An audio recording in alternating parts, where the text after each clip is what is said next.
I'm president of the League of Women Voters of Lee County. I'd like to welcome you to this candidate forum, which is actually going to be a series of 3 forums. We're going to be starting with the county commissioners candidates, and then we will have the county judge candidates, and then the 20th Circuit Court judge candidates. This forum is in person and on Zoom. Links to the recording will be available, and rebroadcast must be in its entirety, except by media reporting on the forum. Portions or images of this event may not be used in campaign activities, materials, or political advertisements. No recording of the forum by candidates or their staff is allowed. And we ask all of you, if you can, to please turn off your electronic devices. And those on Zoom, please stay on mute. The League of Women Voters was formed in 1920. We empower voters and defend democracy. The League provides educational election information through candidate forums such as those today, through our Vote 411 voter guide, and publications which are on the table in the back, along with other resources. The League of Women Voters is a nonpartisan organization and does not support or oppose candidates or political parties. The August 18th primary is very important. It will determine city and county leaders. All Lee County voters, regardless of party affiliation, may vote for nonpartisan races. The August primary will elect the Lee County Commission District 5, County Judge Group 5, 20th Circuit judges for 2019 and 2027, School Board Districts 1 and 6, and may elect Districts 4 and 5. A school board candidate who receives 50% plus 1 of the votes will be elected. District 6 is a county-wide race of the school board. Districts 1, 4, and 5 are district races. Cape Coral has 3 proposed amendments to the Cape Coral City Charter, and Bonita Springs ballots will include the Bonita Estero Rail Trail referendum. As well as the primary will determine who advances to the November general election for the City of Cape Coral mayor and council candidates, and candidates in contested party races. Now, why am I telling you all this at this candidate forum? Because most people say, oh, it's just for the party, so I don't have to vote. So I want you to understand this, to know it's very important for Lee County, and to tell your friends and neighbors and anyone you know that they need to turn out for the August primary. Okay, the League invites all qualified candidates to candidate forums and to participate in our Vote 411 voter guide. The agenda includes the names of all candidates for the races, and they're divided by the panels. So you can see for this panel, we do have 2 candidates, Elliot Taylor and Demaria Princess Artis. And the others were unable to attend, and you'll see for each of those of the other races. The agenda also includes links to legal resources, including the online voter guide Vote 411, where you will be able to find the candidates who will be on your ballot and get information on each of them as you begin to vote. It has key dates for the August primary, and the deadline to register to vote in the primary is July 20th. So that's something very important for everybody. Forum questions were selected from recommendations from League members and the public. The candidates have not been provided the questions in advance. We thank each of the candidates for being with us today to explain their policy positions and values so they can make informed choices. We ask all forum candidates to speak only for themselves and not about their opponents. I'd also like to thank the many volunteers who have helped us to put this together. We have timekeepers today who are sitting in the front row and will be helping us to stay on target for the time. Sue Beard and Joyce Campana, Nancy Leverance, who is our event coordinator, all of the people who helped to set this up, and Jessica Turner, who is our moderator for all 3 forums today. So with that, remember to vote in the August 18th primary. Your vote is your voice. And turn this over to Jessica. And we got 1 microphone. All right, thank you, Sandy. Hi, everybody. Thank you for joining us for the County Commissioner and Judicial Candidate Forums today. I'm Jessica Turner. I'm a board member of the League of Women Voters here in Lee County, and I am your moderator this afternoon. So we're going to start by going over some ground rules to begin. Each candidate will have 2 minutes for opening remarks, 90 seconds to respond to each of the questions that I pose, and then 90 seconds to present a closing statement. So that's 2 minutes for opening, 90 seconds for everything after that. Our timekeepers are right there in the center. When 1 minute is left, the 1 minute sign will come up. 30 seconds will be after that, then 15 seconds, and then a stop sign. When the stop sign is presented, we would just ask you to finish the sentence that you are speaking and wrap it up. Audience, let's start by giving our candidates a huge round of applause. Good. We need you to get that out of your system because we're going to hold any additional clapping until the very end. So we're going to get started with opening statements. We'll get started with Princess and then Elliot next. Hi, everybody. Good afternoon. My name is Maria Artist. I'm a healthcare professional. Yes. You're just going to have to hold it really close to your mouth. Okay. I'm a healthcare professional, small business owner, mom, and Lee County resident. I am running because I believe that our local government should prioritize everyday people and not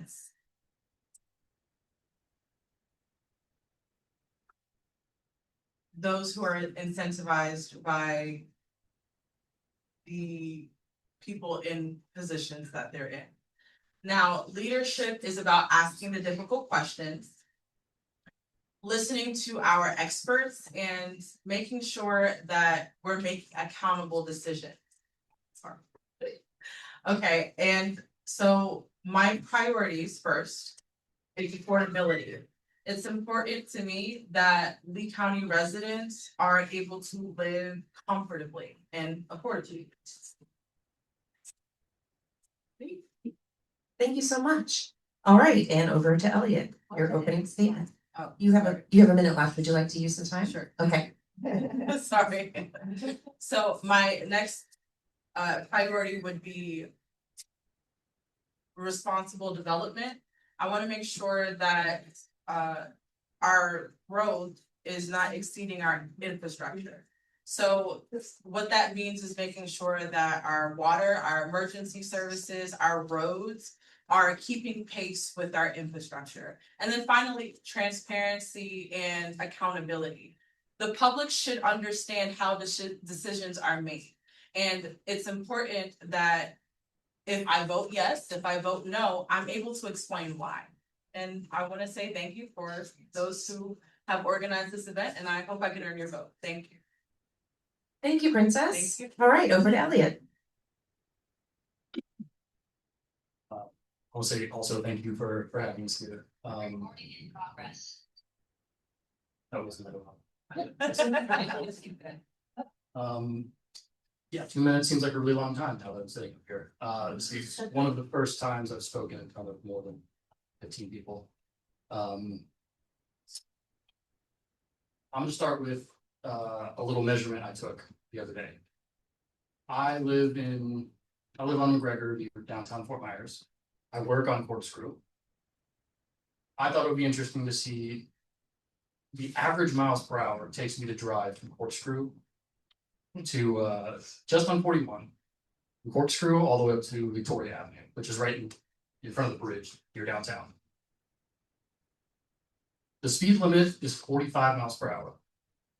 And there's, I don't know, 24 traffic lights along the way. How fast do you think I was driving on average? No, taking into account the time I stopped there. 27 miles per hour. The death rate increases for pedestrian traffic 15%. Actually, sorry, way more than that. It goes from a 40%.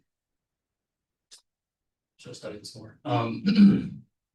There's like a 20% increase for the 15 miles per hour difference between 30 and 45 miles per hour. Just roll let that sink in. 27 miles per hour on a 45 mile per hour roadway. Something is wrong. Something is not being done correctly. There's an absence of ideas, but there are solutions. That's what I want to start with. Thank you, Elliot. All right, so I have a series of open-ended questions, and I'm going to throw in some quick answer questions as well. You have 90 seconds. I'll let you know when it's a quick answer where it will just be a simple yes or no or rating on a scale of 1 to 10, just to keep people on their toes. But let's get started. Please tell me, what do you believe are the most important challenges facing Lee County, and how would you address them? And I'm just going to take turns going back and forth to see who starts. So let's start with Elliot. Again, what are the most important challenges facing Lee County, and how would you address them?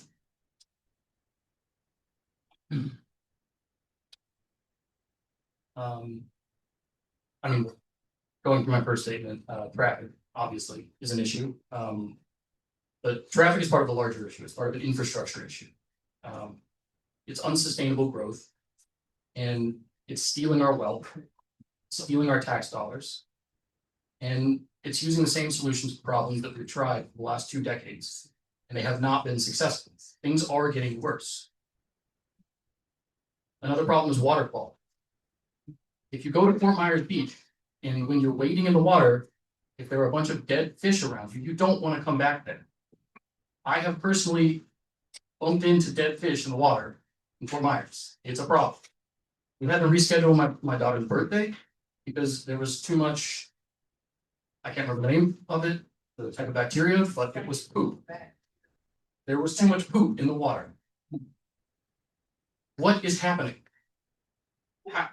It's obscene. It affects our daily lives. It's disgusting. And we also have the quality of life of the families that live here. We need to make sure our public schools are funded properly, not overfunded, but we want to make sure the money is going to the right places. It's going to the teachers. We want to make sure that our police are paid fairly. And we want to make sure that our splash pads don't take 5 years to be rebuilt. Thank you. No, it was a good point. I liked it. So, can you repeat the question? Absolutely. What are the most important challenges facing Lee County, and how would you address them? So going back to what I opened saying, some of the issues that I think are most important based off of the feedback that I've gotten from people in the community, first and foremost, is affordability. No one wants to work 10 jobs to be able to live. Our elders in the community, they don't want to go back to work. They want to be able to retire and live comfortably and affordably. The next issue that I would prioritize is our responsible growth. I want to make sure that, like I said, our infrastructure is able to uphold the capacity of our growth and the speed of growth. I want to make sure that we have proper zoning and so forth, so that way our insurance isn't raised sky high because we're building things in places that are flood zone. I also want to prioritize the issue of being transparent and accountable, as stated before. You guys should know what's going on. We shouldn't be putting people in places where your voice doesn't matter.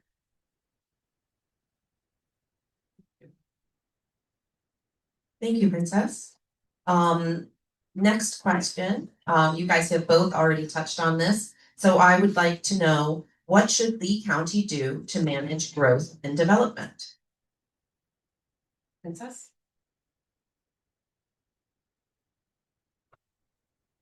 One of the things that I did not mention in my opening statement was that I'm learning what's going on in the community. I'm not someone that is going to sit here in front of you and make believe that I know something that I don't.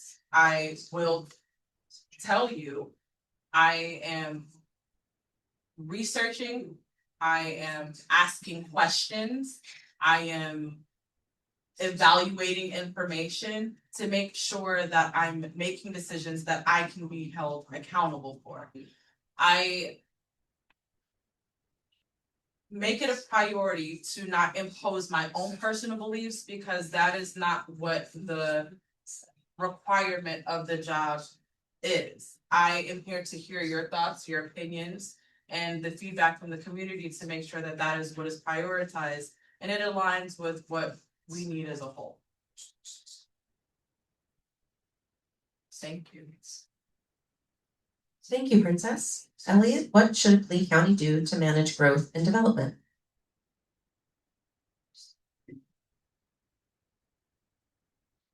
The places we're building new communities sometimes don't seem like they should be viable options.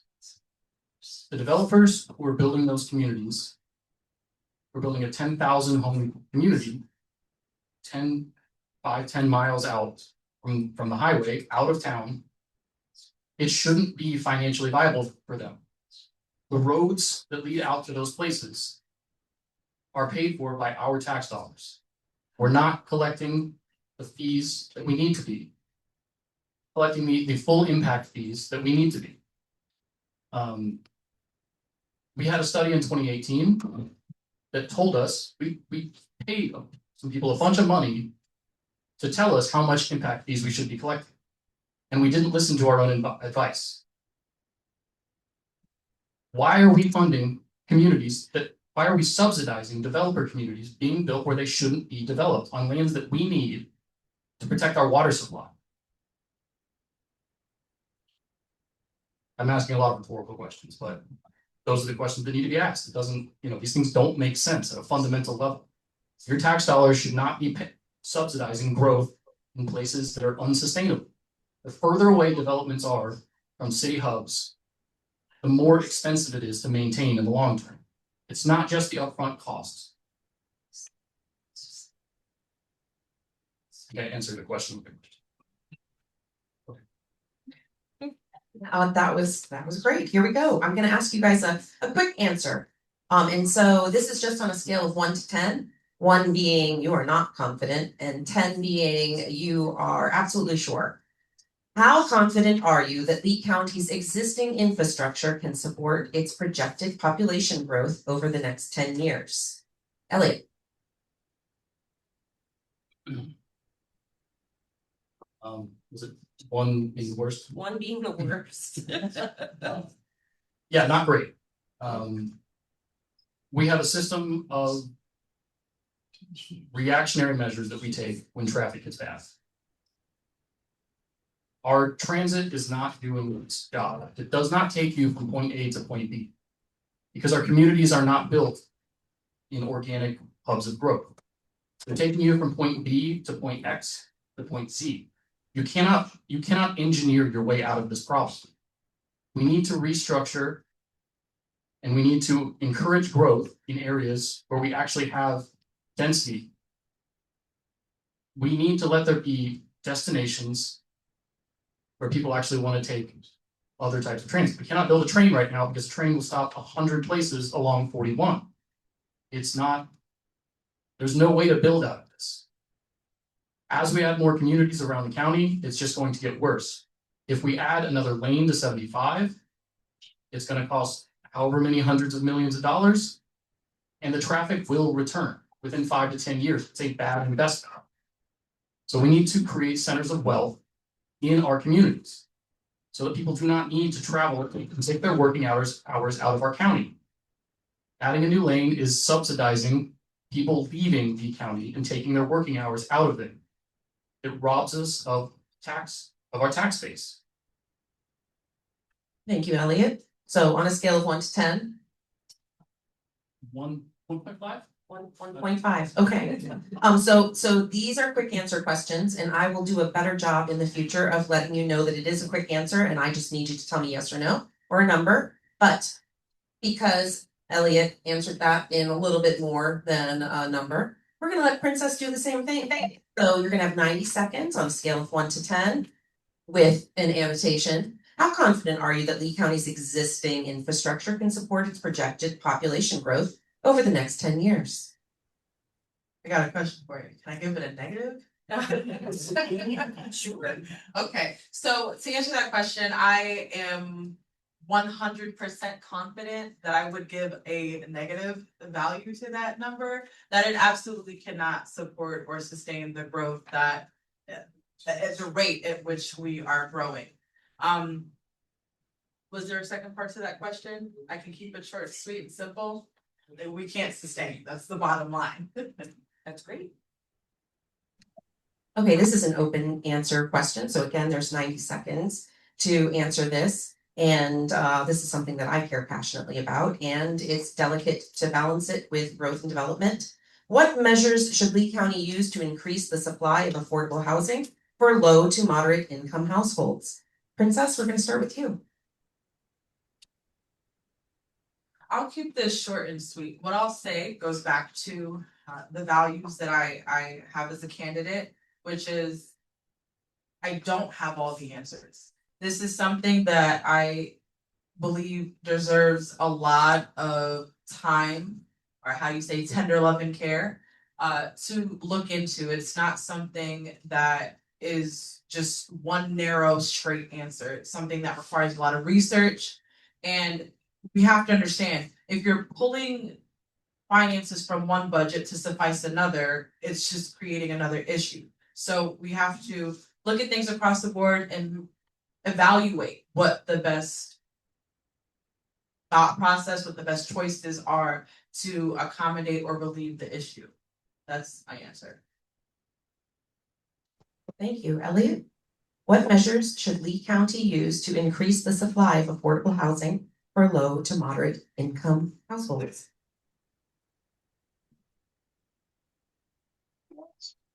I think the current solution is to build the cheapest houses possible. Build a cluster of new apartments, to build a new micro community that sits just off of a main road, which creates the need for a traffic light, which slows everybody down from traveling along that road. The real thing that we need to do is to try to encourage the growth of wealth in the low-income communities. There are zoning regulations. There are things that are preventing these people from creating their own centers of wealth and lifting the community up from within. Lehigh is not a great example of a town. It is a grid. They have zoning regulations that keep people from being able to easily add new rooms to their homes, to be able to subdivide their homes, to build on land that is legally theirs. And there are frameworks out there that are not hard to find for solving these problems, for creating infill, for creating mixed-use development centers, for helping people lift themselves up instead of trying to engineer a solution to the problem. Thank you, Elliot. Let's talk about property taxes. If voters approve a reduction in property taxes this fall, what would be your budget priorities as a commissioner? Elliot. I want to make sure that we keep the same quality of service for our public schools, for our police officers, for our first responders. I think if we take a new look at how we're managing infrastructure, we can find a lot of money to recoup. If we change the way we think about how we develop our future, hopefully I can convince people to not vote for the private ones. I could personally use it. I'm not rich. There's nobody backing me. But nothing is free. If we cut a major source of revenue, it will hurt. There's no way it won't.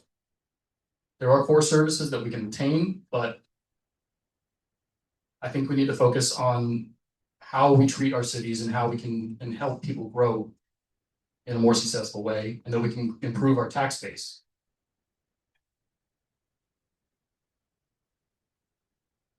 Thank you. Princess?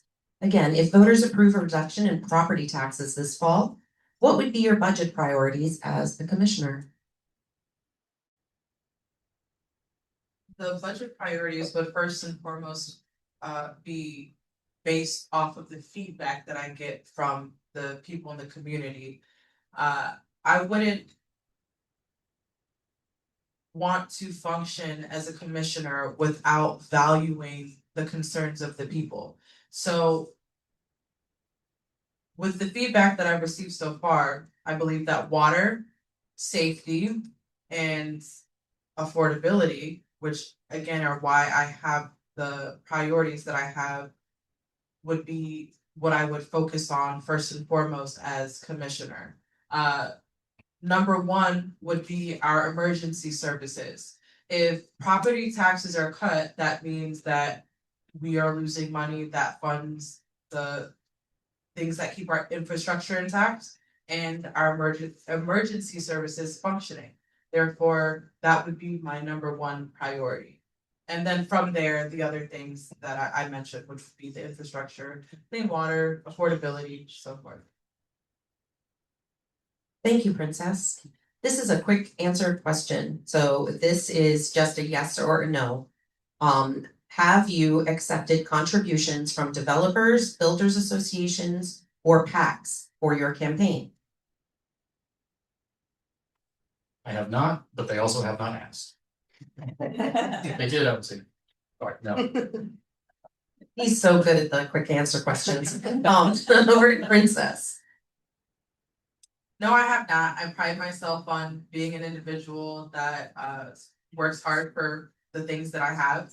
I have never had any handouts in my life, and I don't intend to ever have any. I'm not someone that can be bought. I know people probably have said that before. You guys have all heard that, whether it's a political individual or not. But I've seen both brighter sides of life, I'll say, and not so great sides of life. And one thing that I say is I'm grateful to have had the opportunity, to earn the things that I have in life. I would absolutely not. Princess is not great at the quick answer questions either. Okay. All right, you both have addressed water quality, so let's ask a question about that. What leadership would you provide to protect water quality and water resources in Lee County? Princess.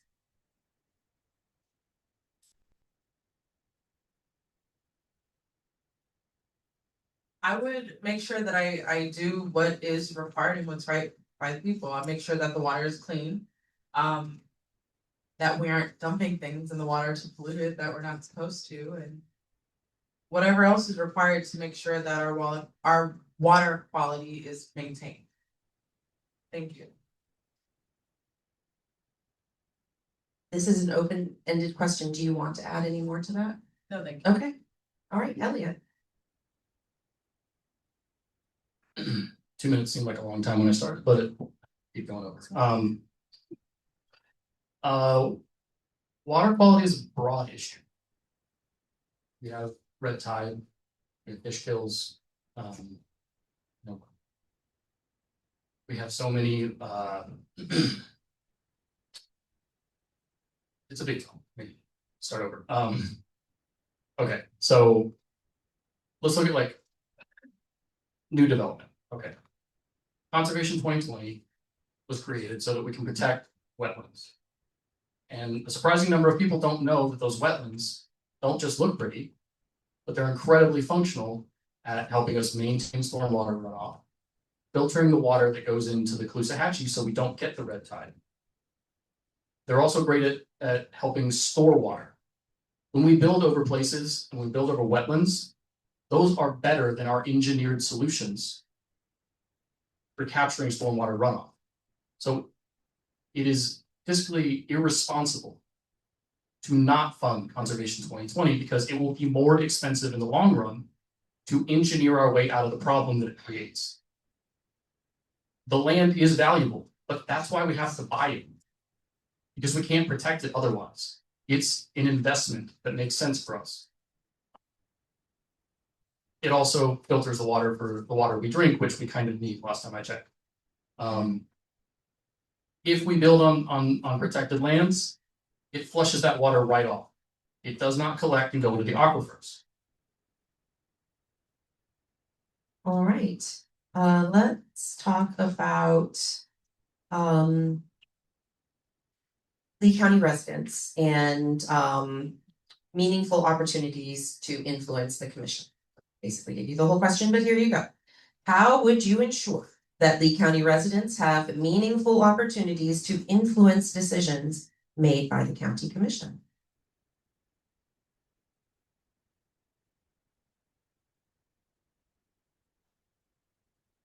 I mean, just listening is, I think, step one. I'm telling you guys my policies, things that I believe in.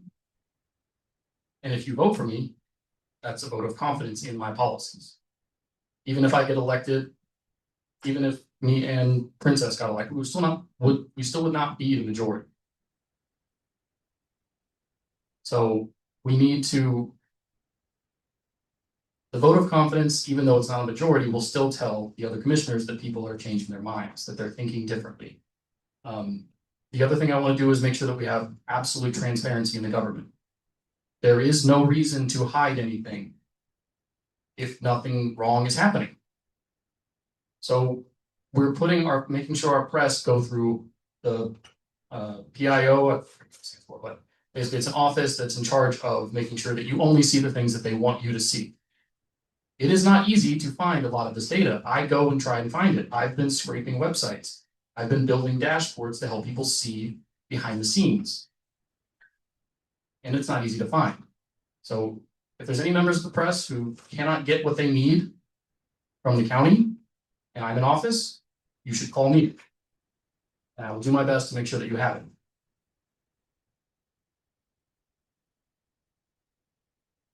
Thank you. All right, let's do a quick answer question. Remember, 1-word answers. Do you support term limits for Lee County constitutional officers? Yes or no? Yes. Absolutely. That was easy. Did I get it right? Okay, I won't let Yeah, go right of my. Very well done, you guys. We're learning. Okay, how would you, okay, another infrastructure question. How would you address the gap between Lee County's road and bridge infrastructure needs and the funding available to meet them? Elliot. How would you address the gap between our road and bridge infrastructure needs and the funding that is available to meet them? I largely see the state funding that we get to build roads and increase road capacity as government overreach. They're subsidizing the cost of building houses where they shouldn't be. Counties, towns, cities, villages, they should grow organically and be centers of wealth for people. If you take a community and spread it over several hundred miles, it becomes much harder to manage and harder to build the infrastructure around. We need $3.3 billion to make up the gap in funding to reach our own goals for traffic. There is not a route to doing that in the way that we're building things. So the answer to your question is to think differently about how we're growing. We can't keep doing the same thing. The Midpoint Bridge project started out at something like $200 million. Please don't quote me on this. I've been trying to memorize a lot of facts. But 2 or 3 years later, they reevaluated the project while it was still in progress, and it more than doubled. And the traffic engineer said, actually, I don't think the bridge was the problem. The problem was the intersections on either side of the bridge. So we almost wasted however many hundreds of millions of dollars on a project that would not have solved the problem. Thank you. Again, the question, how would you address the gap between Lee County's road and bridge infrastructure needs and the funding available to meet them? Not to deflect from the question. Would I have an opportunity to answer the question before the short answer about how I think something along the lines of engaging the community? Or was that just? No, please stick to the addressing the gap in infrastructure. Did you not get a chance? I did, no. Forgive me. Thank you for giving You me bet. honest. Yes, thank you. Please, absolutely, go for it. Okay, do you mind restating the question just briefly? Yeah, I don't mind. I just need to remember what it was. It was, how would you ensure that Lee County residents have meaningful opportunities to influence decisions made by the commission? Is that the one? Yes, that's the one. Thank you so much for keeping me honest, No Princess. problem. Here you go. Thank you. I was itching to answer that question, if you guys can't tell. So, it may not seem very much like it while I'm sitting up here with all the eyes on me, right? But I'm a very, people-oriented person. I love people. And I was very passionate about answering this question because, I think that having things like town halls and things like this, even making it to where we could, do Zooms online, where we can engage the people and get their feedback and hear their concerns would be very important. So I am built, if you will, on making sure that I hear the questions and concerns of the people in the community. I don't want to do anything without taking that into consideration. Keeps me honest, right? So there you go. All right, and then did you want me to answer the other one? How about we do a quick answer, just to give you a real short break in between? Okay, let's see. How do you, forgive me, yes or no? So I'm holding the mic. Do you support changing Lee County Commissioner elections from countywide voting to single member district voting? Yes or no? Yes. Absolutely. Okay, again, that was easy. All right, so let me restate this question for you. How would you address the gap between Lee County's road and bridge infrastructure needs and the funding available to meet them? My first instinct would be to evaluate the budgets that are delegated to these projects and make sure that they are transparent and that they make sense and that money is not being funneled elsewhere. And that's keeping it very short, sweet, and simple. Thank you, Princess. All right. Let's see where we are. You have actually touched on this a little bit. What is your philosophy on Conservation 2020, natural resource protection, and public access to public lands? Elliot?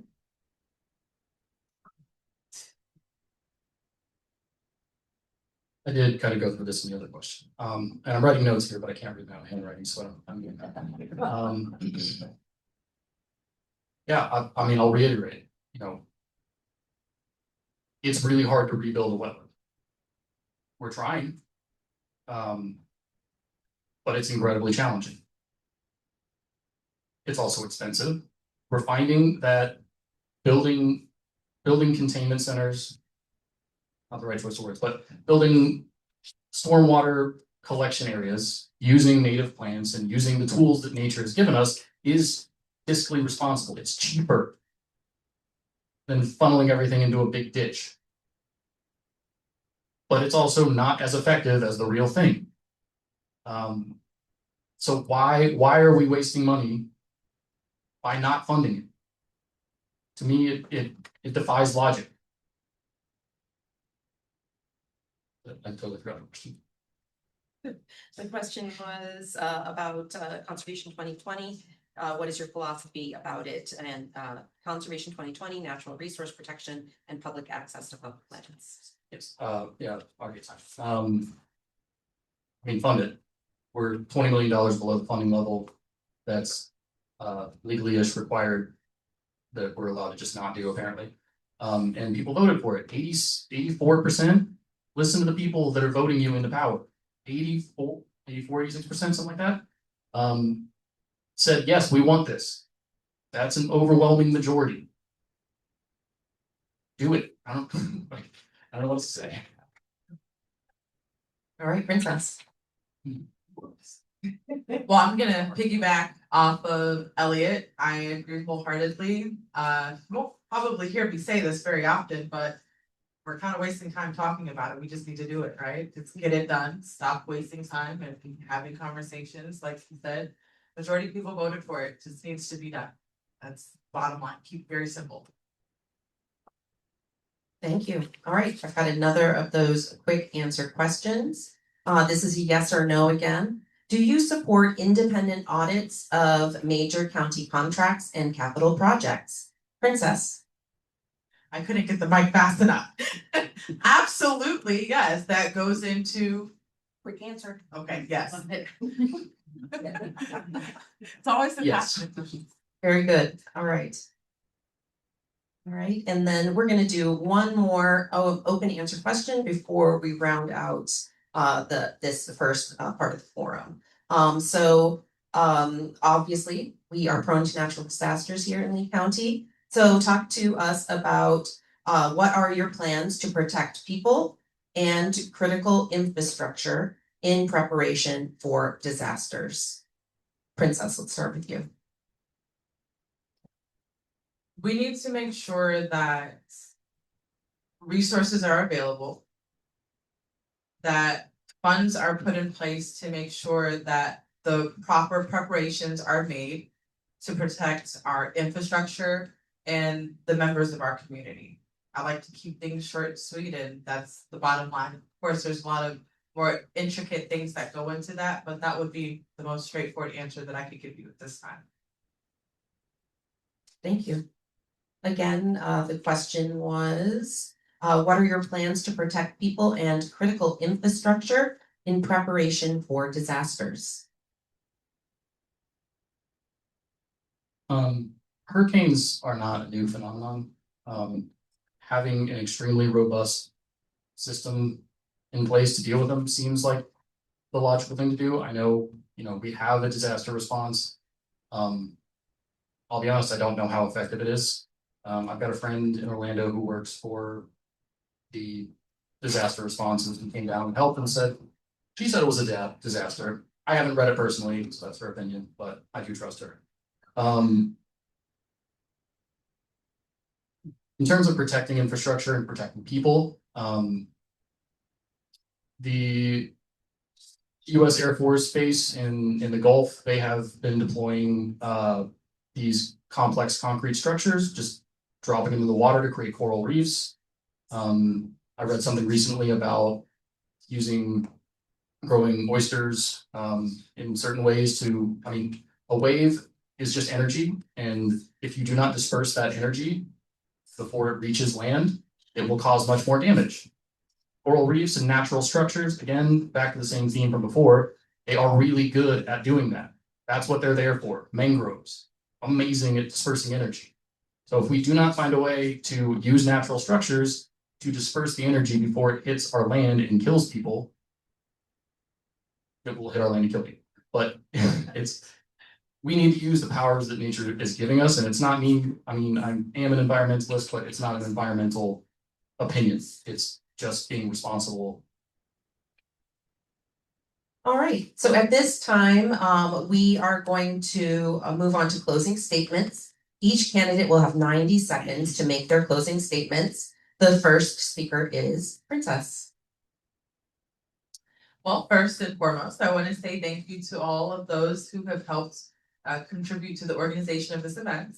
I want to thank you all for coming and listening to my different views and opinions of the matters of what's going on. And I hope that I can earn your vote. I hope that you guys come to the ballot and remember my name. And also, please visit my website at voteartist.com.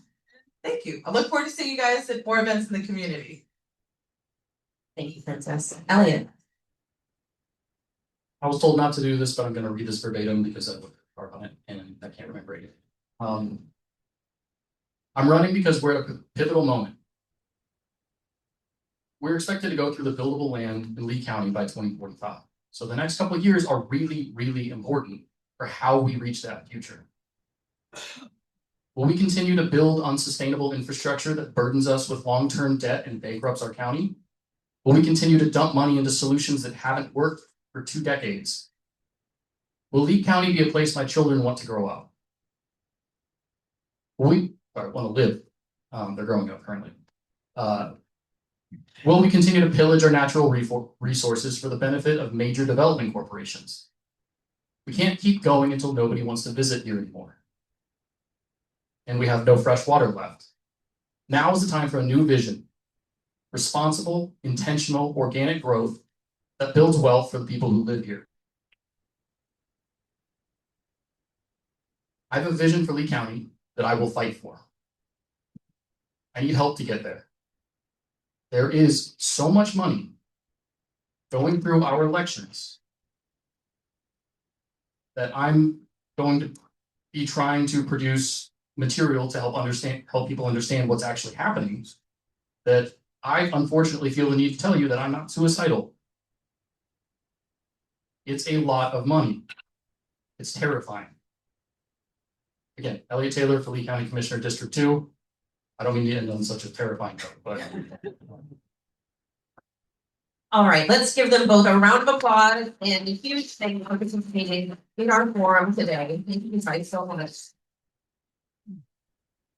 We are going to take just a couple of minutes to get set up for the next part of our forum, which will be a discussion with Lee County Court judges. Get up here, miss. Oh, so sorry. Thank you. Thank you all. Thank you candidates and thank you everyone for your, for attending. We are going to have a change in the format and we will have the 20th Circuit Judge panel next. And then, we will have the county judge following that. And if we do not have enough candidates for the third panel, then we will have one of the candidates give a brief presentation, which will not be recorded according to our rules. But at this time, if the candidates for the 20th Circuit could come up, we would appreciate that.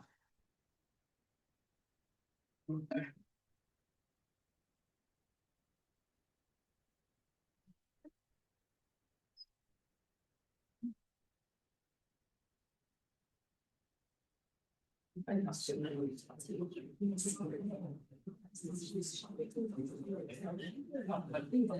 everybody's coming up, I wanted to also thank, and I forgot to do this, I apologize, Paul Benazia, who is our Zoom coordinator and recorder and helps us out with a lot of things. Thank you, Paul. I couldn't see my notes, but I have to thank you.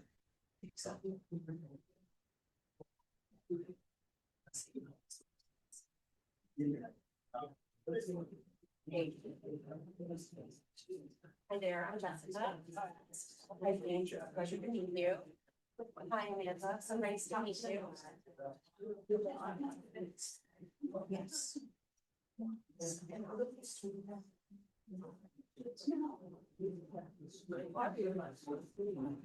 I am going to do a reminder of our ground rules, just to make sure that our candidates know exactly how this is going to work for this round. So first, each candidate is going to have 2 minutes for opening remarks, 90 seconds to respond to each of the questions that we pose, and then 90 seconds to present your closing statement. There are no rebuttals, and the candidates are going to state their positions and not discuss other candidates. Speaking order will be randomly assigned. The timekeepers who are right in front of us will signal the candidates with colored signs marked with 1 minute, 30 seconds, 15 seconds, and stop. Candidates, when you see the stop sign, it means to finish up the sentence that you're saying and stop. Audience, please give these candidates here a round of applause for taking the time to participate in our forum. Great, and you know the rules, no clapping until we're done. So we are going to be talking right now with the candidates for the 20th Circuit judge seat. And so we are going to get started with those opening statements. You have 2 full minutes. Let's get started with Amanda. Good afternoon, everyone. Thank you so much to the League of Women Voters for hosting this event. It's an honor to be here. I am Judge Amanda LWVLee. I'll start a little bit about my background first. I am originally from Southwest Florida. I graduated from Estero High School, went to undergrad and law school, both at Stetson. As a native of Southwest Florida, I was very happy to return back home for my first job at the federal court in Southwest Florida. I was there for more than a decade as a staff attorney, working with all of the district judges and the magistrate judges. I then wanted to try my hand in private practice where I went. So around my 11 or 12-year mark, I did commercial civil litigation at a local law firm. I missed the court side of things, so I decided to become a traffic court hearing officer while also juggling private practice. And that's where I really realized that the bench is where I ultimately wanted to be one day. It wasn't a glamorous position, it was traffic court. Didn't wear a robe, and but I really enjoyed that opportunity, and that's where I decided I wanted to one day serve. I sought the appointment to the bench because public service is where my background has been and where I hope to continue to serve. The governor appointed me after a very long and extensive vetting process. The local committee of attorneys who were on the JNC did an extensive job vetting me, and I have served as a circuit court judge in Collier for over a year now. So thank you again for having me, and I look forward to answering your questions.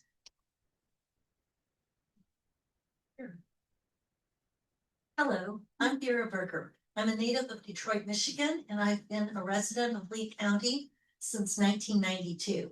I have spent 45 years practicing law. The last 30 of them have been in private practice in Southwest Florida. I've also worked for international companies in contracts and U.S. customs law. I've been a tax attorney.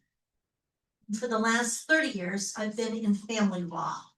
I felt called to the challenging practice of family law after becoming a family law mediator. I am just as committed to being your next 20th Judicial Circuit Court judge. There is a severe shortage of experienced family law practitioners amongst the judiciary. This week in Collier County, trials that had been set for months were canceled for cases going back to 2022 and 2024 because there was no judge available to try those cases. The situation has happened because for years, there have been no judicial vacancies. Judges retired or resigned outside of their election cycle, and their replacements have been chosen by the governor. These replacements have been overwhelmingly from the government and public service sector. As a result, the last family law attorney who was appointed by the governor was Judge Gil Perez, and that was over a decade ago.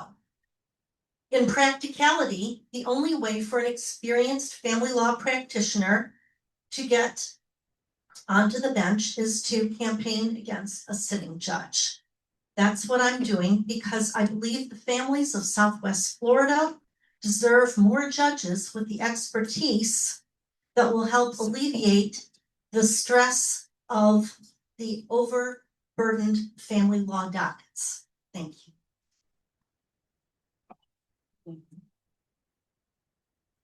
Good afternoon, everybody. I'm James Stewart. I'm one of your circuit court judges here in Southwest Florida.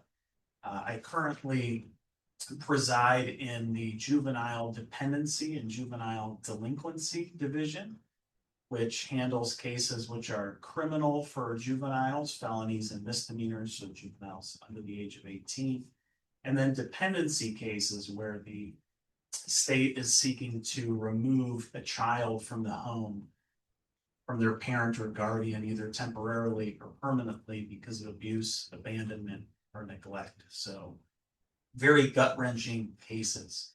Prior to that, I served in our civil division in circuit court, and in civil divisions in circuit court, we handle cases where the amount in controversy is $50,000 or more. So I handled cases of $50,000 all the way up to multi-million dollar cases. Oh, sorry, in circuit court. Prior to that, I served for about 17 and a half years here in Southwest Florida as an assistant state attorney working for our state attorney, Amira Fox. When I left the state attorney's office, I was serving as one of her deputy chief assistant state attorneys. So I ran the Collier County office. I supervised, trained, and mentored the other prosecutors in that office, about 20.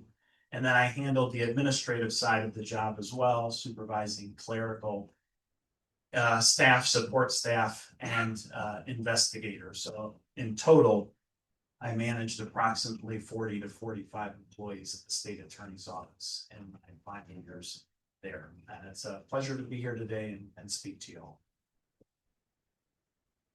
Thank you. All right, so these are going to be a combination of open answer questions for which you will have 90 seconds to answer. And I will occasionally throw in a quick answer question, which will either be a yes or no, or rating on a scale of 1 to 10, 1 being the lowest, 10 being the highest. Let's start with describing your judicial philosophy and the qualities most important for a circuit court judge. Let's start with Vera. I believe the qualities most important for a circuit court judge are number one, impartiality, and two, being a good listener, having patience. And I believe that a judge's position is to render the decisions within the law, not make the law. Thank you. Judge Stewart. Thank you. I think a lot of things make a good judge. I think first and foremost, especially in this day and age, a good judge is one who is completely apolitical.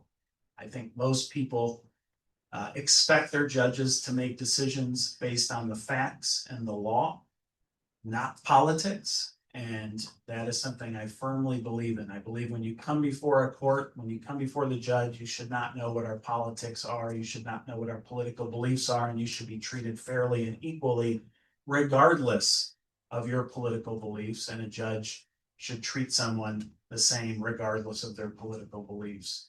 Beyond that, I think what's most important is a breadth of experience. What have you done with your time in the legal profession? What different types of law have you practiced? And do you have the trial experience and the courtroom experience to effectively serve as a judge? In circuit court, we are trial court judges. So we do lots of trials, and particularly in our civil and criminal divisions, we do lots of jury trials. So I do think that experience is helpful as well. But I think those are probably the two most important qualities for a judge: is their temperament, people coming before the court and believing that they are apolitical and are going to decide their case fairly on the facts and the law, and do they have the courtroom and trial experience to manage cases and the heavy dockets that you see in circuit court. Those are all very good answers. And what you might hear me saying quite a bit today is referring to the judicial canons. The judicial canons are what sitting judges and also candidates for the court must follow. And the requirement that we're nonpartisan is absolutely one of the requirements for the judicial canons. Along with being nonpartisan, knowledge of the law, experience, humility, and being willing to treat everyone who comes before you with respect and dignity, whether they're pro se or whether they're represented by an attorney. So I want to talk a little bit about humility, especially with my service on the family court bench. Coming from legal aid, I didn't get to mention that when I first started with my introduction, but I worked for legal aid for 2 years before being promoted, I guess, for lack of a better word, to the bench. And that experience really brought me down to a level of humanity and working with people who were facing some very challenging circumstances, especially in domestic violence court. And that's where I serve now. And so having that experience in the trenches, so to speak, with litigants while I was at legal aid, and bringing that experience with me to the bench where I serve now, I'm very sensitive to the needs of those who are appearing before me in court, and also sensitive to the needs of their advocates who are representing them, or if they're proceeding pro se. It's very important for me that they understand what to expect in my courtroom, and that they know that they're going to be treated with fairness, dignity, respect. They're going to be listened to, but at the end of the day, I'm going to follow the law and judge the case based on the facts. Okay, our next question. What do you perceive as the greatest obstacle to justice in the 20th Circuit? We're going to start with Judge Stewart. Well, I think the greatest obstacle to justice probably is that not everybody can afford an attorney. And certainly we have public defender's offices on the criminal side of things and dependency proceedings where the state is attempting to take somebody, a child out of the home. We have the Office of Regional Counsel, which is appointed court counsel which handles those cases for those that cannot represent counsel. But there's all sorts of other cases where court-appointed counsel does not come into play. And so there are a number of people that either come into the system as plaintiffs or defendants, and they can't afford legal representation. There are organizations in each county. I know, for example, in Collier County, there's Collier County Legal Aid, which is a organization that's funded to try and help individuals who can't afford attorneys access to the court system, but they only have so many attorneys that work for them, so they can't possibly handle all of the cases where individuals can't afford counsel. So I would like to see a greater push, and that will have to come from the legislature and organizations funding that for more people who cannot afford attorneys to be able to have appointed counsel so they can have a better chance of achieving justice in our court system. Thank you. Judge LWVLee. I don't want to just say everything that Judge Stewart says, but that is definitely something that affects the access to the courts and justice, is the ability to have representation in court. Although as sitting judges, we can certainly be sensitive to those appearing pro se or without an attorney. We can't favor, one side that's represented or one that is not represented. But as a legal aid attorney, that was one of the things that I did work on, was also recruiting pro bono attorneys to help provide greater access to pro bono attorneys for litigants. The other thing is caseload, I think. We have a very heavy caseload in Collier. There's 2 family judges designated for Collier. And while we don't have the Miami caseloads, thankfully, there's only a limited amount of time in the day. On the family docket, my schedule is 2 weeks motions, 2 weeks trial, 1 week probate, because I also have part of the probate docket. And so having time, we're only there 8 to 5, and though my hours personally extend much later and on the weekends too, the courthouse doors are only open 8 to 5. And so it's making sure that things are moving as efficiently as possible, but also that everyone is getting the time they need to adequately understand the issues that they're dealing with. A reminder, the question, what do you perceive as the greatest obstacle to justice in the 20th Circuit? I agree with both of these answers. Okay, I agree with both of the answers you have heard. It is a problem for people who cannot afford attorneys. There's also a problem with the overcrowded dockets. Can't say enough for both of those. Again, that's something that can be fixed by our legislators. However, in the meantime, this is what we have to work with. And as long as we're doing that, then let's get some programs out there to help the pro se people, the people who aren't represented by attorneys, to get the knowledge that they need. I believe that there are ways that are possible, and I've answered those on questionnaires that we have been provided by the League of Women Voters. And also, we do need to address the issue of the overcrowded dockets. That really has to be done. Absolutely. All right, thank you. Let's talk about some of those changes that might improve court procedures. So what have been, or do you think should be, the most effective methods for improving court procedures and efficiency? And what else would you suggest? Let's start with Judge LWVLee. Not at all. What have been the most effective methods for improving court procedures and efficiency? And what else would you suggest? One of the ways that I hope I improved efficiency when I took the bench was adding a spot on my website for pro se litigants to go to. And so anyone who's proceeding without an attorney can look at my website for the family cases. I have not done this for the probate cases yet. And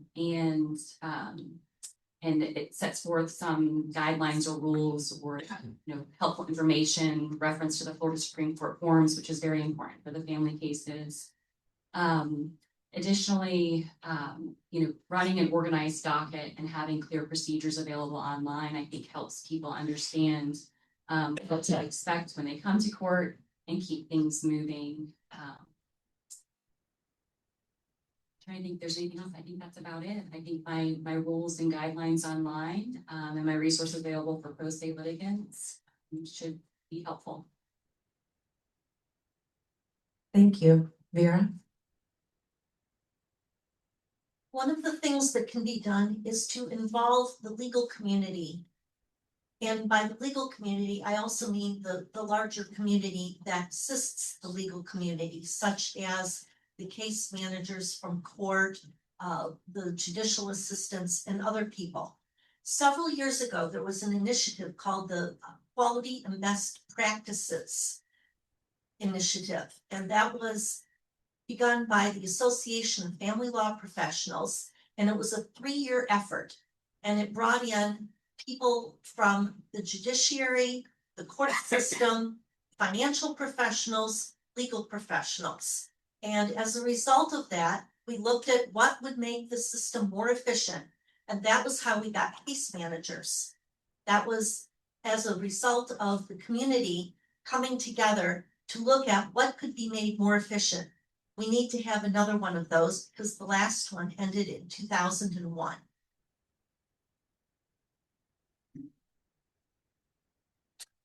So recently, within the last year or two, Florida rules of civil procedure changed drastically to implement case management deadlines and procedures, which were meant to alleviate the backlog of civil cases in the system.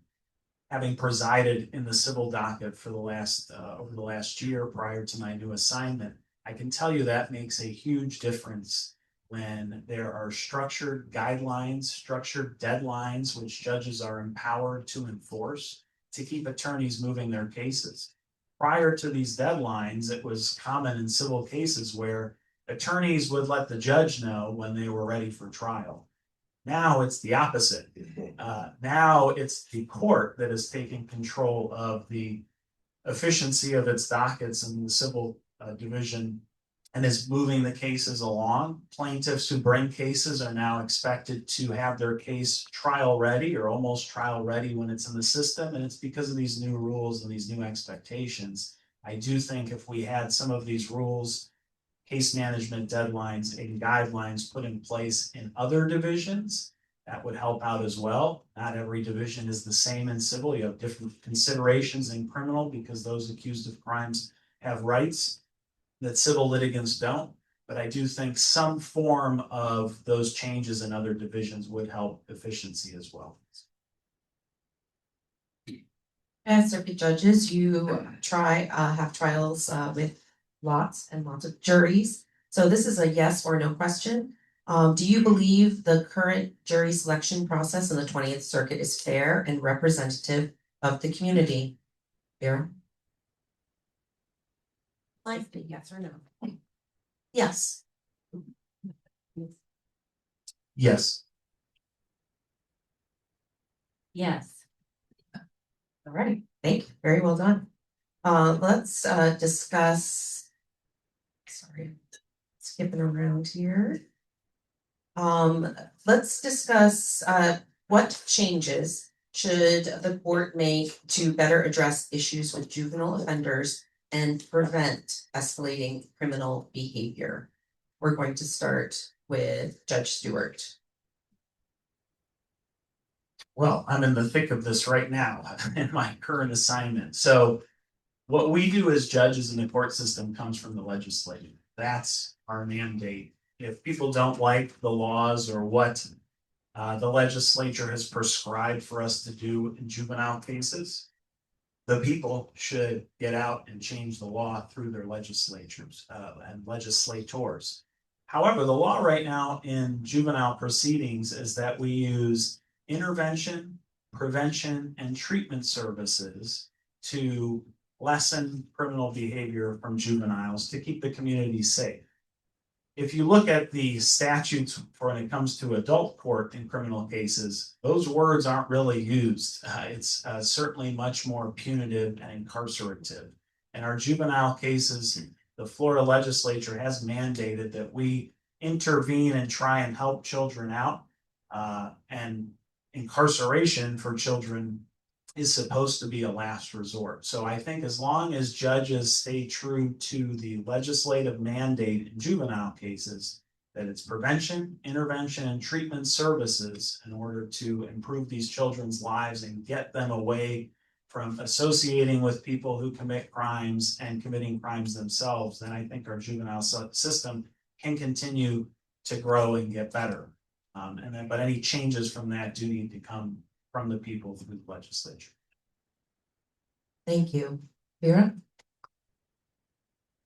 My very first legal job was in the state's attorney's office in Chicago, Illinois, in the juvenile division in the homicide unit.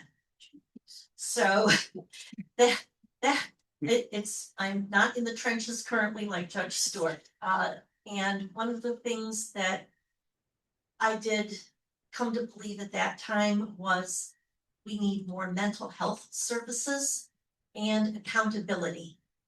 Accountability when mistakes have been made, and mental health services to try to prevent those tragic errors from ever being made. Thank you.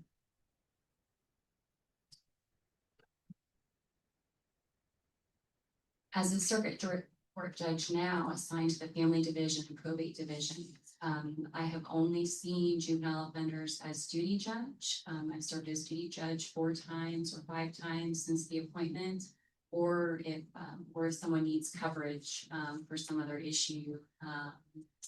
And so I echo what Judge Stewart has said about our mandate comes from the legislatures, and that's what we must follow. On a more personal level, I think that with juvenile offenders, it comes from community and strong family support. So unfortunately, sometimes there can be history of crime. And so having organizations that are there and available to mentor to youth is very important, and something that I was very involved in before taking the bench. And I still mentor. Anytime we have the opportunity for juveniles to come to court, students to come to court, I welcome that opportunity to mentor and speak to young kids. Let's do another quick answer question. Do you believe defense counsel conflicts of interest are a significant source of delay in the 20th Circuit? I haven't personally encountered that because there's a panel of conflict attorneys as well. So I haven't seen that. I think it was yes or no. I'm sorry, I said too much. That answer's no. He's gonna hurt you. So again, I'm sorry. Do you believe defense counsel conflicts of interest are a significant source of delay in the 20th Circuit? No. No, I don't. All right. What, in your opinion, is the most significant U.S. Supreme Court decision and why? I'm gonna start with you. It's a history quiz. Again, what, in your opinion, is the most significant U.S. Supreme Court decision and why? Brown versus U.S. Board of Education. It changed the entire makeup of school systems across the United States. It took longer for some, although the decision was from the 1950s, it wasn't until the 1970s that some school districts actually became desegregated. But with children then having the experience of being able to learn alongside children of other races, that set a huge precedent for how we would live more equally in society.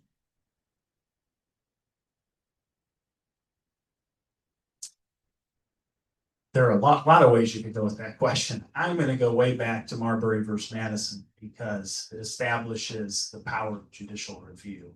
As a judge, I think that's incredibly important that we have 3 distinct bodies of government in our country, and that That case essentially established that as judges, we are independent actors, that we are not beholden to the legislative branch or the executive branch. It gave the judiciary the authority to be independent and free from influence, which was one of the big reasons we separated from England when 250 years ago, was because our country then, one of the reasons the colonists revolted was because of the control the king and the legislature in England had over the colonist judiciary, picking the judges, staging mock trials, all sorts of different things that were hated by the colonists of the time. And it's why we revolted in part from England, established our free country. And so that case solidified the fact that we are independent from presidents, from governors, from legislators. We are an independent branch of government. I, for one, always have a hard time remembering case names, so I'm so happy that I have my notes here with me. I'm going to a more recent decision, the Loverbright Enterprises versus Raimondo, which undid the Chevron deference for agency interpretations of law. It put the courts back in the proper place of evaluating issues, and the courts need not, and in fact, should not defer to agency interpretation if the statute's ambiguous. So it took some control back to the judicial branch that had been being delegated to agencies.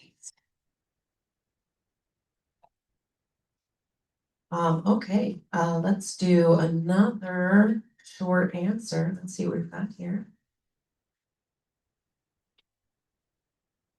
Do you, let's see, this is a yes or no. Do you support specialty courts such as drug court, mental health court, veterans court, eviction court? And we'll start with you.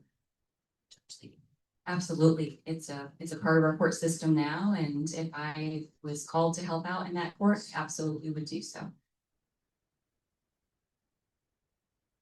Resoundingly, yes. Perfect. Was this a yes or no? This is a answer. I keep breaking that line so. Well, since everybody else did, I'm going to say yes. And also my wife, who's here today, is our mental health court and veterans treatment court prosecutor in Collier County. So the Stewarts very much believe in treatment courts in Southwest Florida. Thank you for her service as well.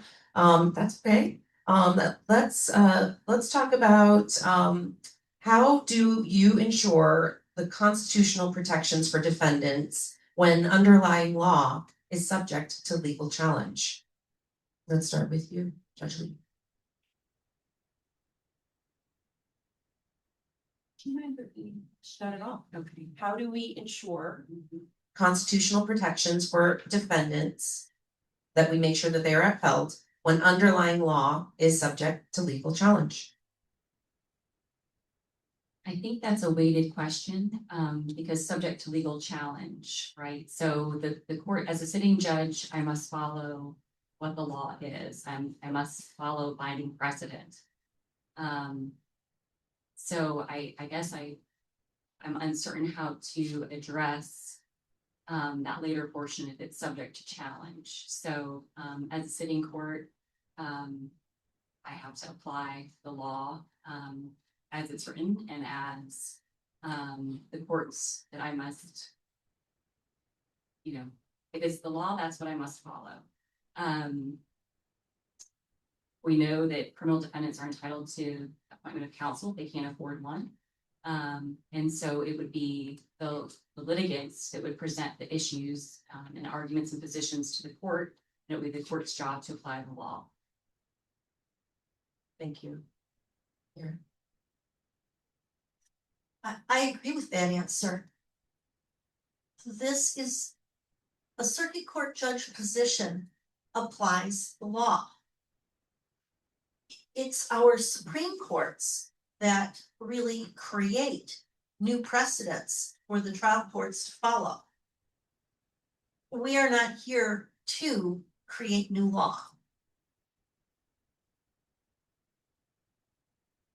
Well, the law's always subject to being challenged and is constantly being challenged. I think what's important always for a judge that presides in a criminal court is to ensure that every individual who's accused of the crime is given due process of law and is treated equally to any other defendant that comes before the court, whether they are a billionaire represented by counsel, the best criminal defense attorney in town, or whether they are indigent and poor and representing themselves or represented by the public defender. I think that's how you ensure equal justice under the law, which is extremely important. And in criminal court, a judge should do everything they can to make sure that the process is fair to the accused and the defendant. Because if a defendant is convicted of a crime, everybody that's involved in the process wants to make sure they can go to sleep at night knowing someone's constitutional rights were upheld and protected. And that's also, by the way, the role of the prosecutor. The prosecutor is supposed to be a minister of justice.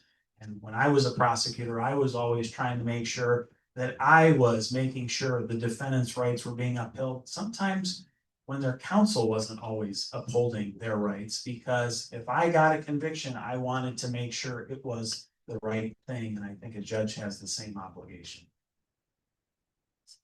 Great. Thank you, guys.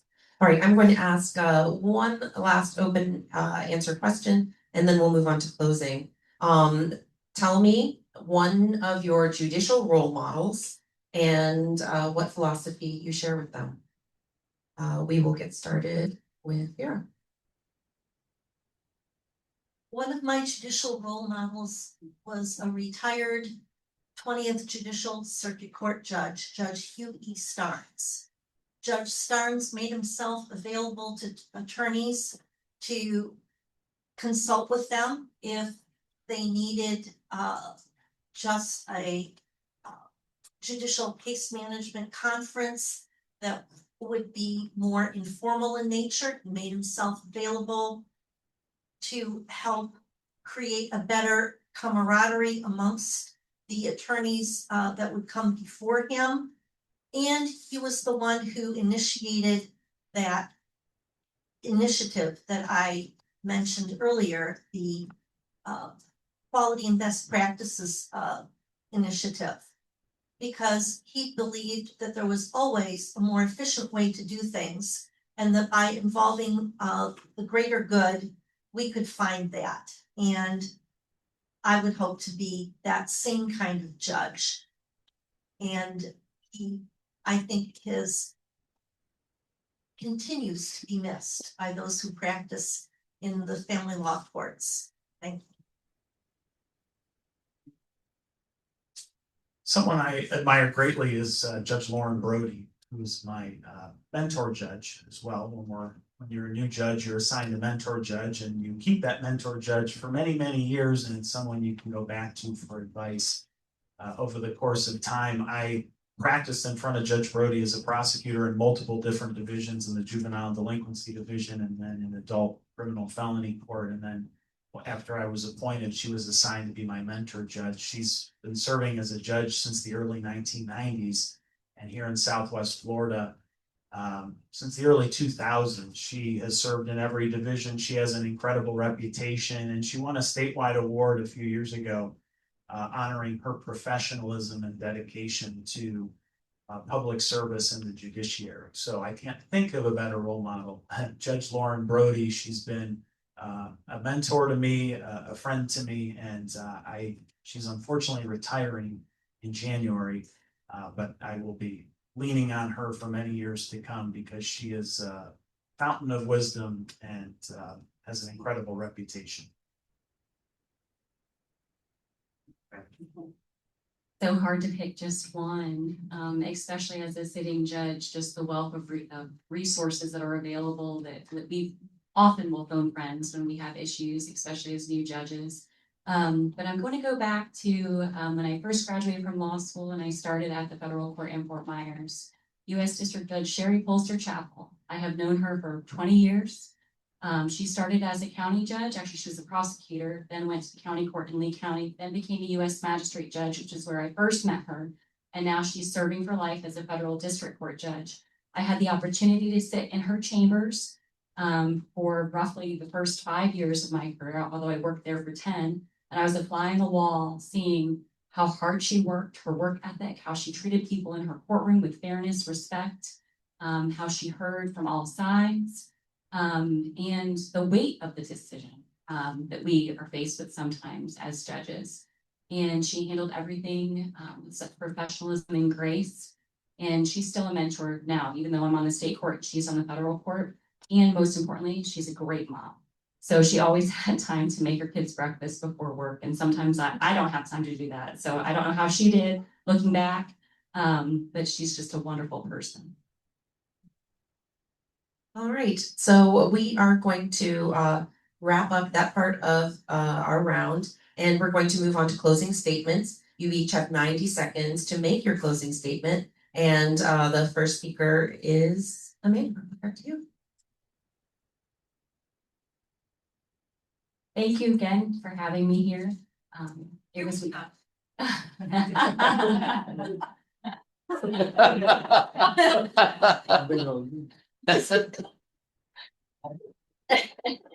I hope this isn't going against my time. Although I broke several of the rules where I was supposed to just say yes or no. So rule breaker here, not always.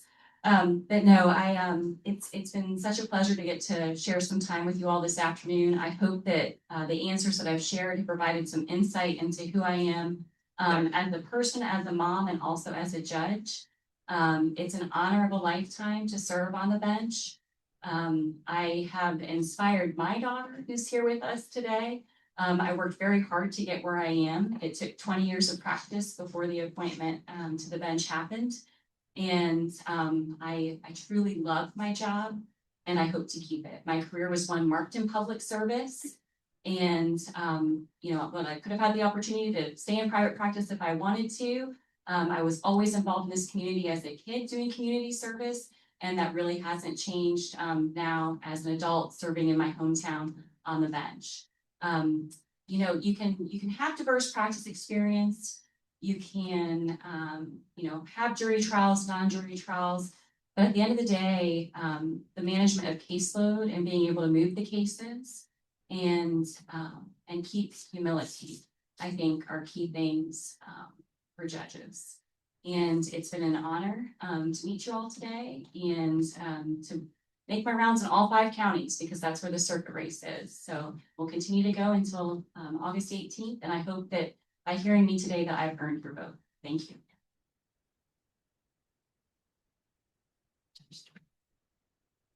Well, campaigning as a judge is very difficult because we can't campaign like normal politicians, and we also have to do our day jobs as well. But one of the things for me I'm very proud of with my campaign is I am supported by people or groups that don't always agree on everything. For example, I'm supported by our state attorney, Amira Fox, and many of our local law enforcement leaders in the community. Likewise, I'm supported by our elected public defender, Kathy Smith, and groups like the Collier County Association of Criminal Defense Lawyers. So sort of bipartisan in the legal context support, or, on both sides of the aisle in the legal context. And I hope that's because that over the course of my career as an attorney and as a judge, I've developed a reputation of being impartial, being fair to all parties that come before the court, and striving for equal justice under the law for all citizens of Southwest Florida. I also think it's in part because of my courtroom and trial experience. Between my time as a prosecutor and now as a judge in the civil division, I've tried or presided over more than 100 criminal and civil jury trials. So I think that's why I have that support. So I humbly ask that you all allow me to continue serving our community as a circuit court judge, hopefully for many, many, many, many years to come. Thank you.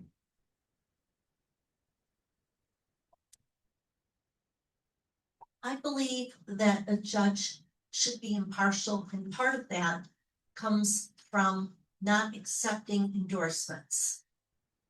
I also believe that 45 years of experience, the last 30 involved in heavy trial experience, is important as well, because again, we are judges in a courtroom. There's also the idea of life experience. Judges do have a great deal of discretion in the decisions they make, particularly in family law. And again, as I pointed out in my opening statement, there is a need for more family law experience available on the judicial bench. And it's important to have someone with years of experience, breadth of experience, as well as life experience and impartiality. Thank you. All right, ladies and gentlemen, let's give them all a big round of applause. We're gonna take just a moment to switch over. Sandy, are we moving forward? Perfect. Thank you again. Thank you so much.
Just another quick reminder about our ground rules.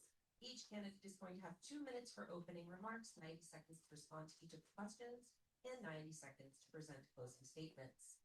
You guys understand completely about how the timekeeping goes, so I don't think I need to go over that again. Candidates, let's give a round of applause for these candidates who have taken the time to participate in this forum. Let's hear it. Very good, and we know that we're gonna hold that applause until the end of the forum. We are going to get started with our opening statements. I'm going to start with Michael Colombo first.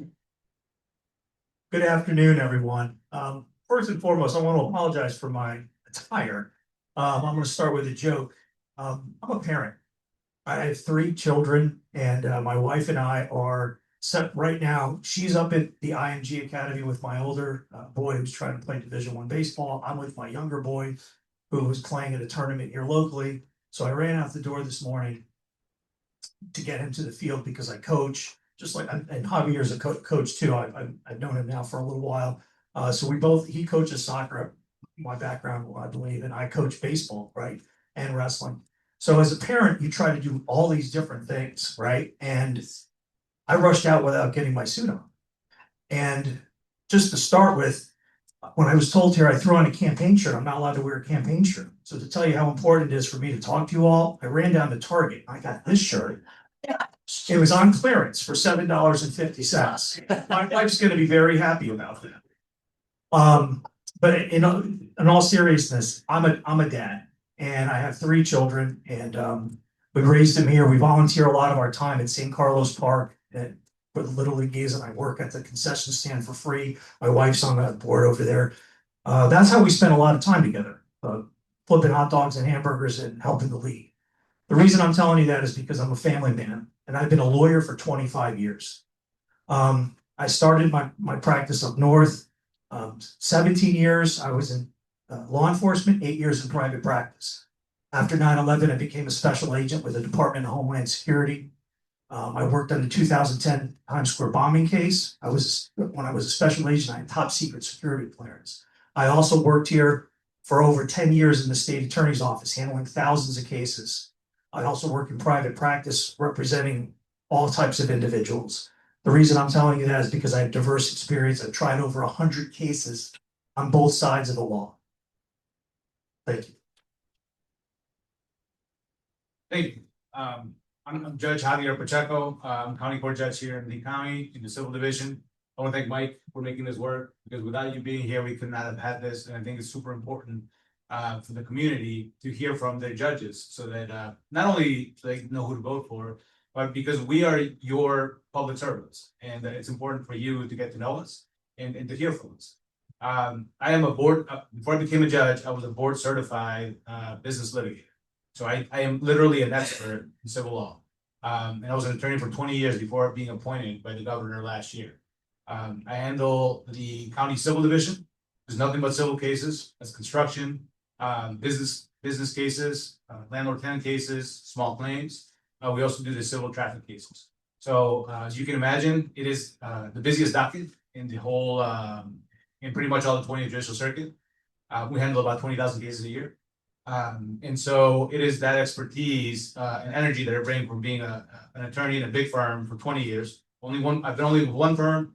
I've been married to one woman. And so I'm very much I find something I like that works, and I stick with it.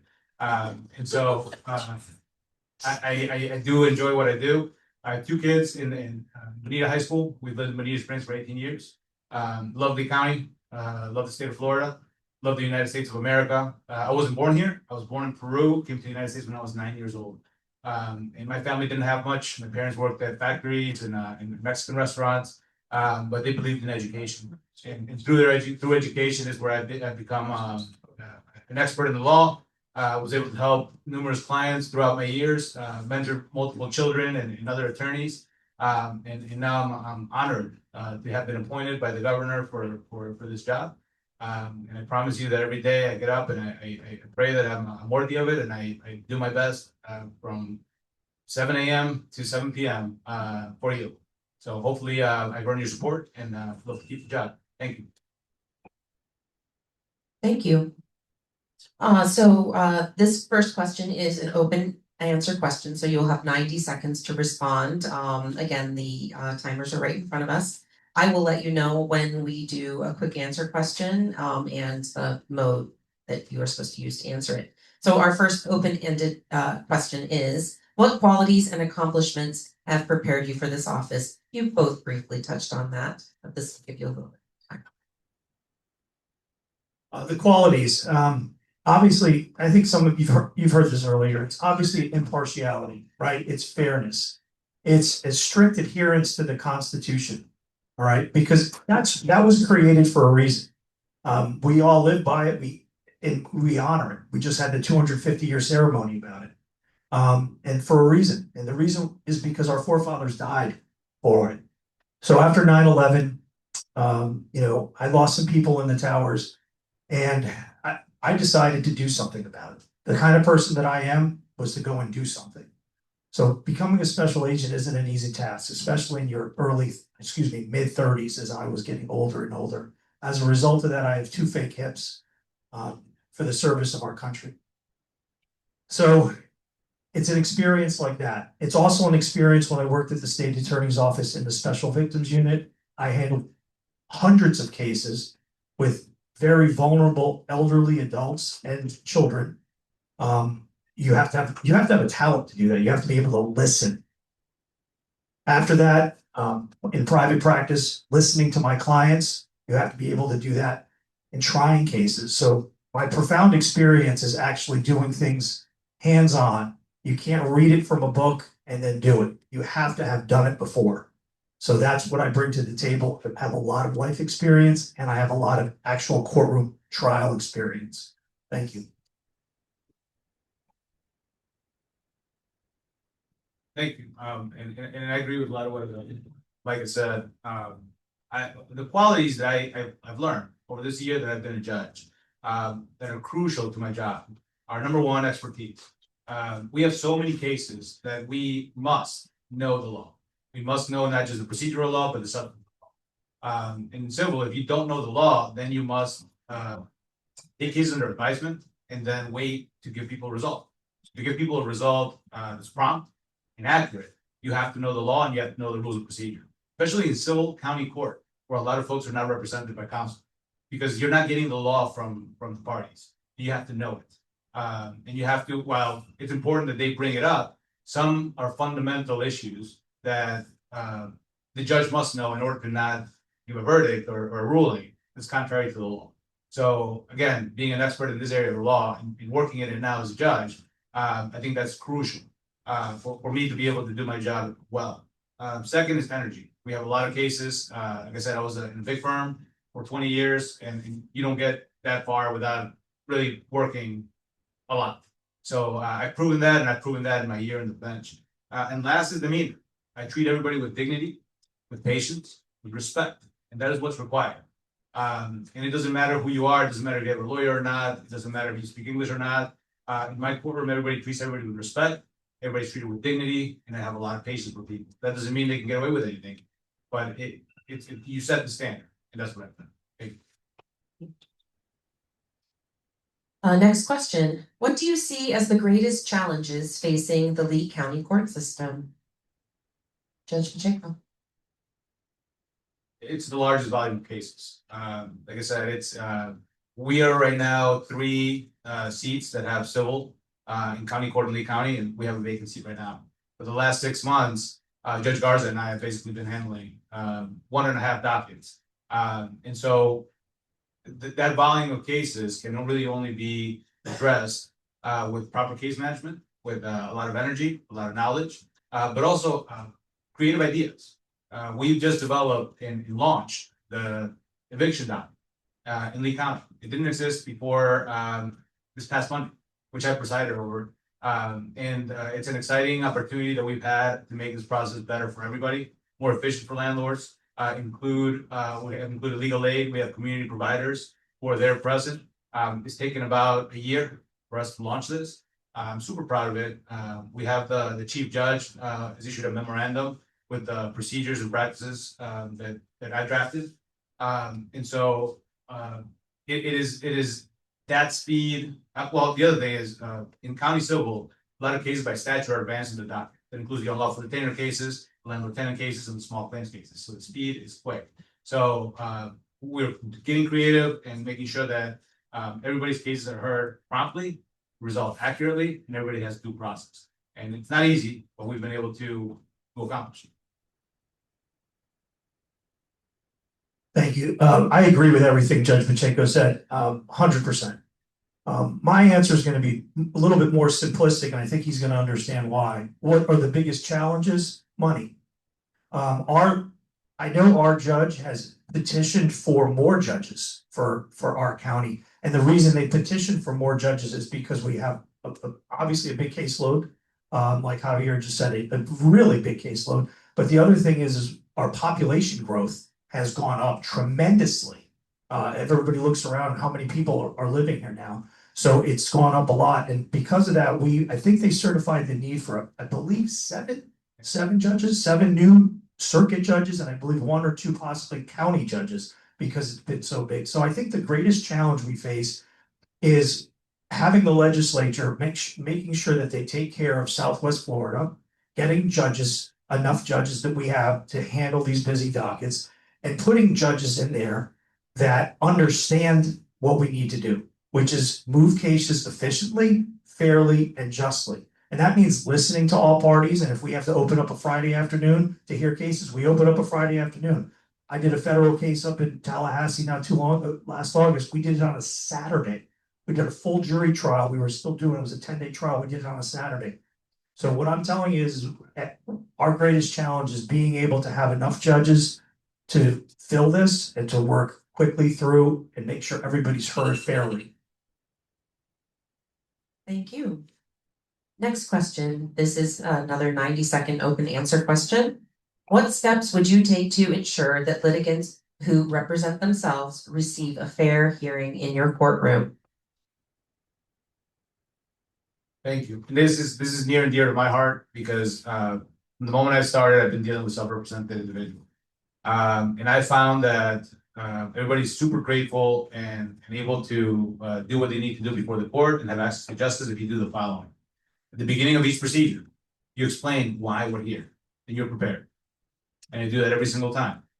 If the person does not speak English, then you can explain it. I speak Spanish as well, but court is in English in the United States. So we do have interpreters available in criminal cases, but not in civil cases. So one thing that I do is I explain basic things like we can't do your case here because you don't speak English.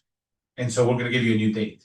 That I can self-translate into English and Spanish. So that gives access to people. And then I know they come the next time. Now, the next time they come, they don't have an interpreter, then we gotta move on. But you explain, I've done about 300 trials so far. You explain at the outset with sub-represented people, you're gonna go first, you're gonna go on the road, the other person's gonna ask you some questions. Questions are what, how, why, when. Those are questions. People, they don't really understand how to question somebody or because they don't know, they're not lawyers. And then the other side gets an opportunity to do the same thing. And if you explain that very briefly, very concisely, but to both sides and treat everybody equally, I found that we can get through these cases no problem. People can represent themselves and have access to the courts.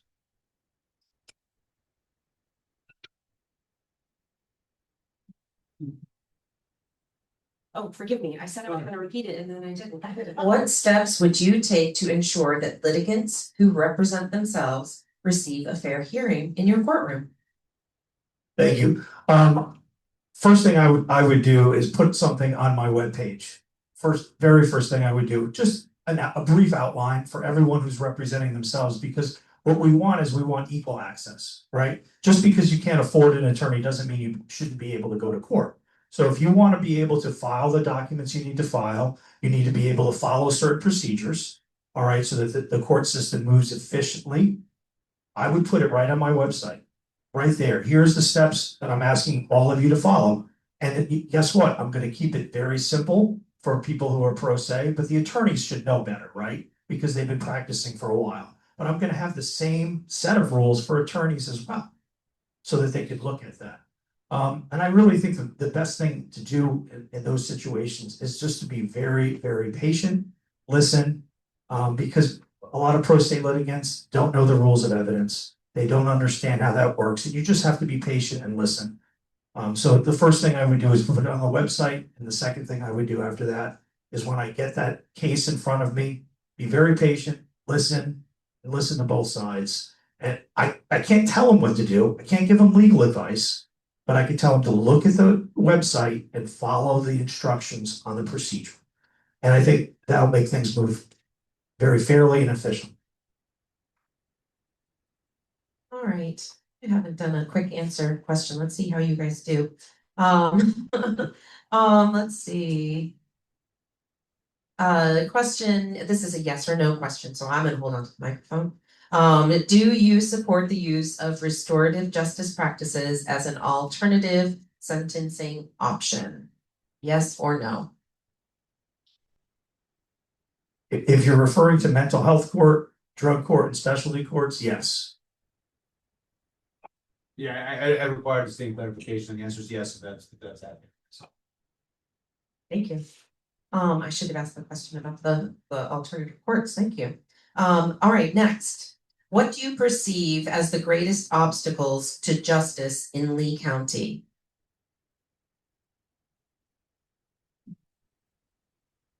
The greatest obstacles to justice in Lee County. Well, it's this. I'm going to say the same thing that I said earlier. It comes down to money and being able to have enough judges to be able to be in the courtrooms so that we can move through the cases. The case dockets have exploded, and I'm just going to be blunt. I go there on a regular basis. I'm there all the time, Monday through Friday.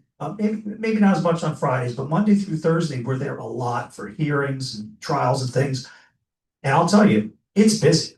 It's packed. There's hours that it goes on. And the reason it goes on is because the dockets are overflowing and we need more judges. We need more people in the courtrooms to go after and go look at the cases and be able to litigate the cases and to bring the lawyers in. Maybe, and in civil court, it would be mediation. In criminal court, it would be more judges to have trials.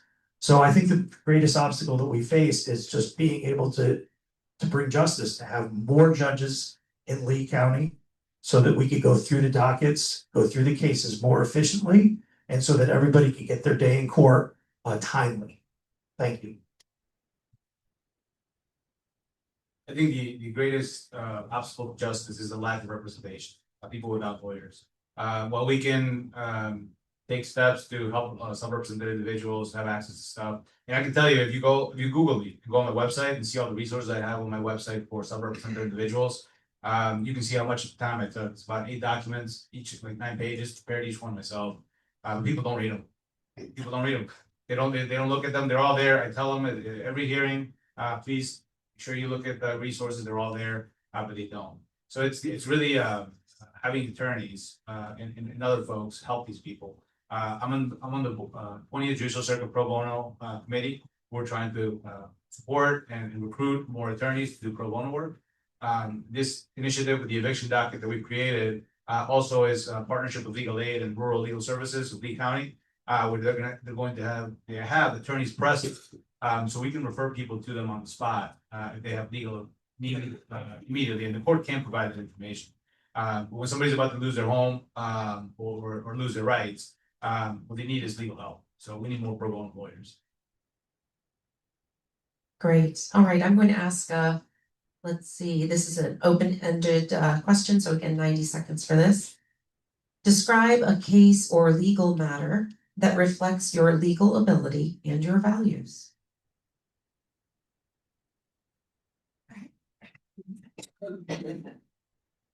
There's been so many, I can't, I don't even know where to start. One of the cases that I tried when I was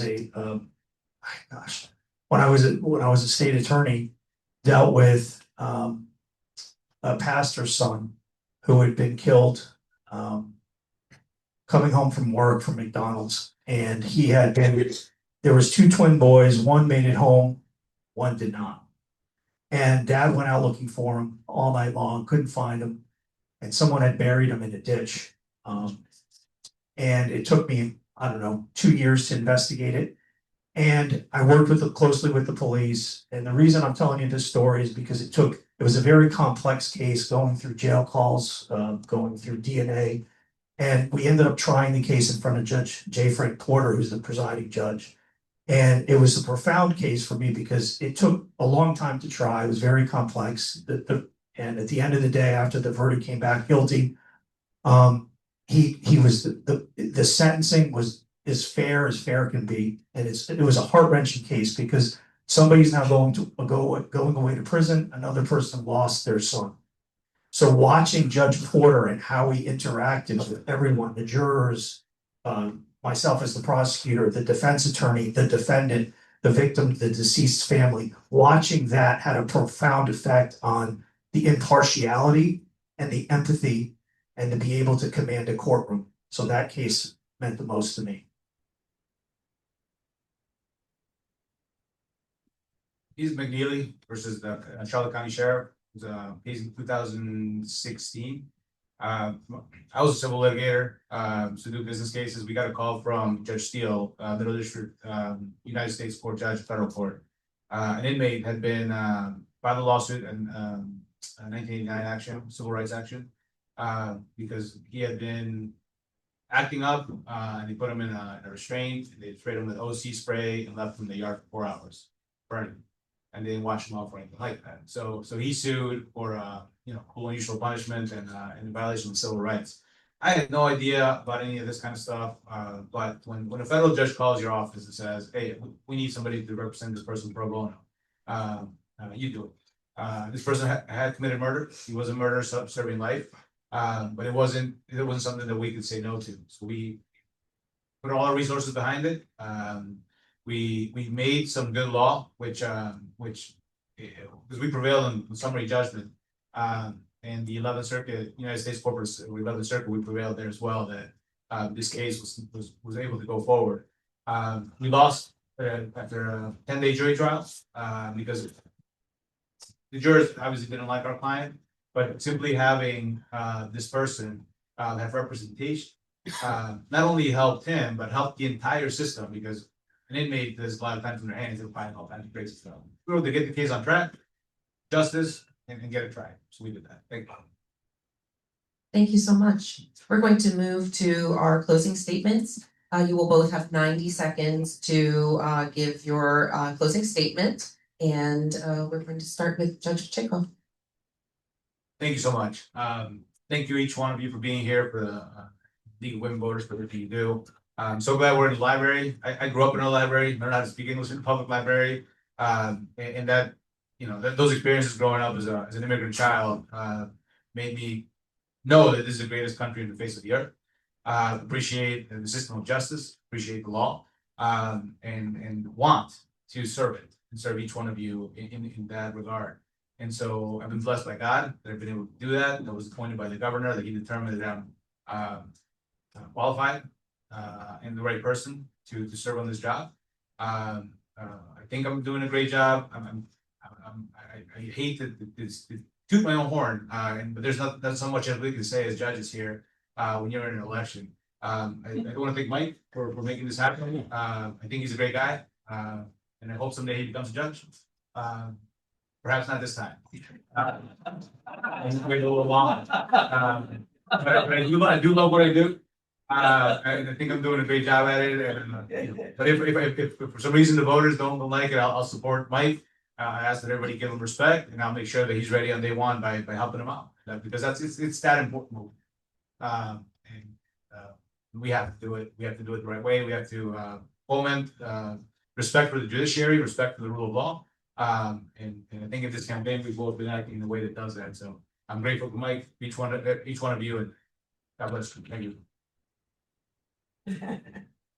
Wow, I really like him, and I mean that. I didn't know him up until the time I put in, and I gotta tell you, there's only two ways to become a judge, and just like Javier just said, it's either you become appointed or you run.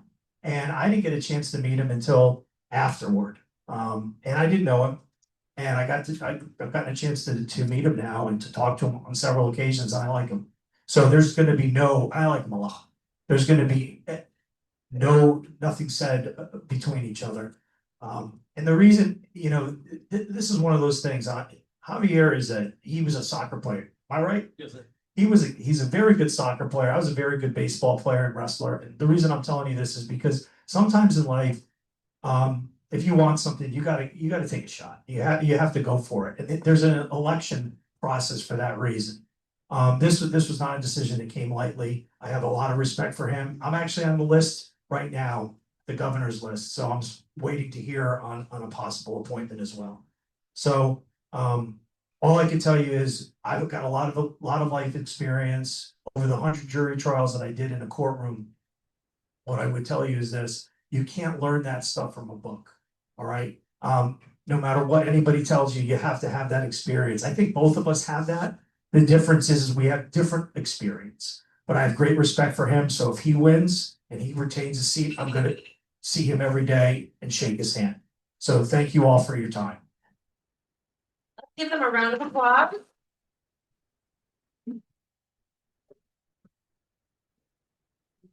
Thank you both so much. It was a pleasure. Thank you. On behalf of the League of Women Voters of Lee County, I want to thank the candidates running for office for their participation this afternoon.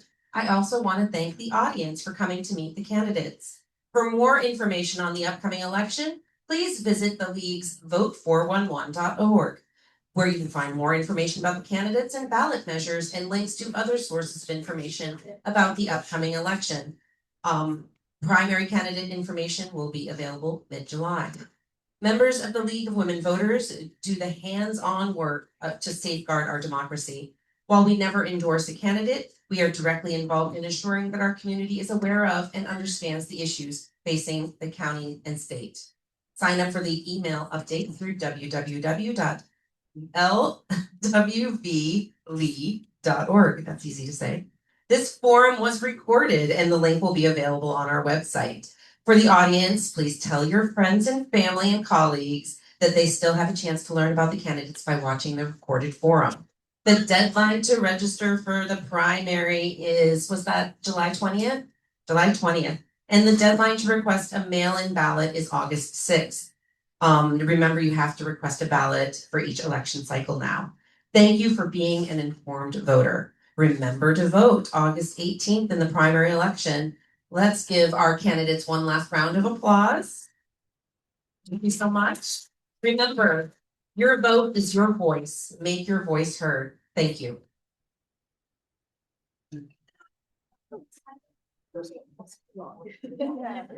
Well, there are three of them.